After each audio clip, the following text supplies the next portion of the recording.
Kunden havde et ønske om at få mere lys ind i køkkenet. Dette kan løses ved at isætte ovenlysvinduer, som kan monteres i alle huse, både hvor der er et vandret loft og et loft til kip.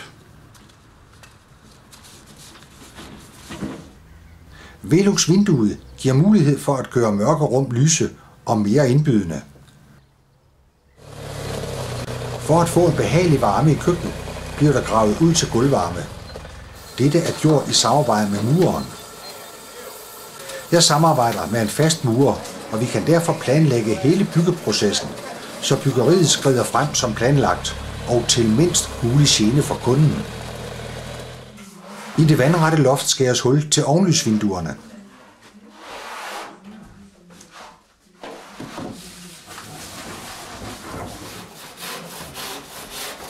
Træloftet bliver udskiftet med gips og malet hvidt for at få et bedre lysindfald.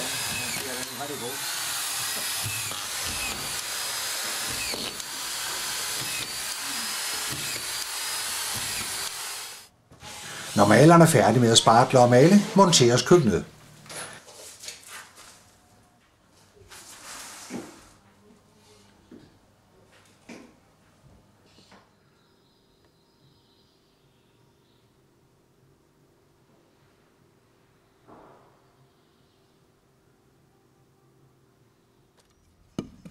De sidste udvendige detaljer laves færdige, inden det færdige resultat afleveres til kunden.